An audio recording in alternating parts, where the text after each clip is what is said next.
হাস্যকর। তার আমি কিছুটা তার মানে মানসিকতার আমার একটা ধারণা আছে। ২০১২ তে একটা আলোচনা হয়েছিল। তখন উনি আমাকে আর আমার মা আমরা গিয়েছিলাম আমার বাবার হত্যাকাণ্ডের ব্যাপারে তদবির করতে, তদন্তের জন্যে। উনি দেননি। কিন্তু তখন একটা কথা উনি বলেছিলেন যে, "আমি তো দেখি খবরের কাগজে আমাদের সরকারের সমালোচনা করে কিছু সাংবাদিক।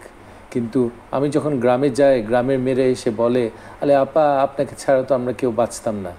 সো দেশের মানুষ আমাকে ভালোবাসে, সাংবাদিক কিছু আমার বিরুদ্ধে কথা বলে।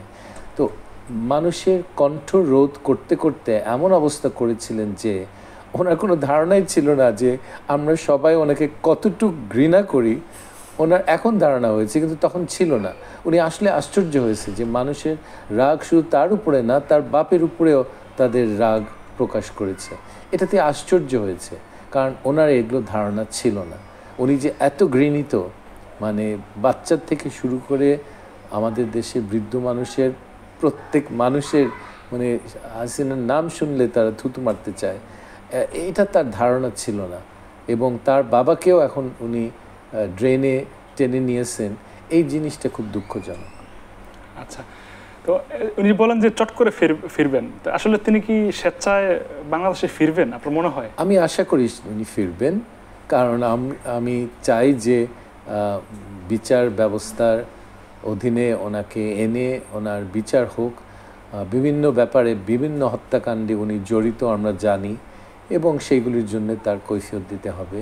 প্লাস এতগুলি বাচ্চাকে সে গুলি করে মারল। ১৩-১৪ বছরের বাচ্চাকে পুলিশের গুলিতে মরতে হয়েছে বাংলাদেশে। এটা একদিক থেকে লজ্জাকর, আরেক দিকে আমার দেশের ছেলেমেয়েদের সাহস দেখে পুরো পৃথিবী তারা আমাদের জয়ধ্বনি গাচ্ছে। সো একটু জটিল, আমার ফিলিংটা মিক্সড। কিন্তু এতগুলি বাচ্চা মারা গেল, ৭৪০ বোধহয় আমি যতদূর দেখলাম। আর আরও ২০,০০০ বাচ্চারা আহত। তো এটা মানে কত নিষ্ঠুর হতে পারে একটা মহিলা যে এই ধরনের কাজ করবে ক্ষমতায় থাকার জন্যে। ওনার কোনো ধারণা নাই, ওনাকে কত ঘৃণা করি আমরা সবাই। আচ্ছা, এমনিতে তিনি তো ভারতের আশ্রয়ে এখন আছেন। তো ভারত কেন তাকে আশ্রয় দিচ্ছে, নাকি ট্রেনিং দিচ্ছে, কোনটা? আর যাওয়ার কোনো জায়গা ছিল না এবং আর কেউ চায় না এই বিষাক্ত একটা মাল খেয়ে চায় তাদের দেশে রাখতে। একটা বিষাক্ত মহিলা, বিষাক্ত পরিবার, এদেরকে কোনো দেশের মানুষ চায় না। তাদের ওখানে যাক, একটা গণহত্যার বিচার যার হবে তাকে নিয়ে কোনো দেশ খুব উৎফুল্ল হবে না তাকে পেয়ে। অবশ্য অনেক টাকা নিয়ে যাবে, সো কিছু দেশ তাকে না চাইতে পারে।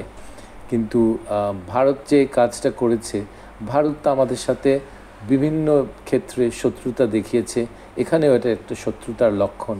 এটা আমার বেসিক্যালি বাংলাদেশের জনগণের শত্রু হিসাবে তারা নিজেদেরকে চিহ্নিত করতে চায় ভারত। ঠিক আছে, করুক, আমরা দেখব।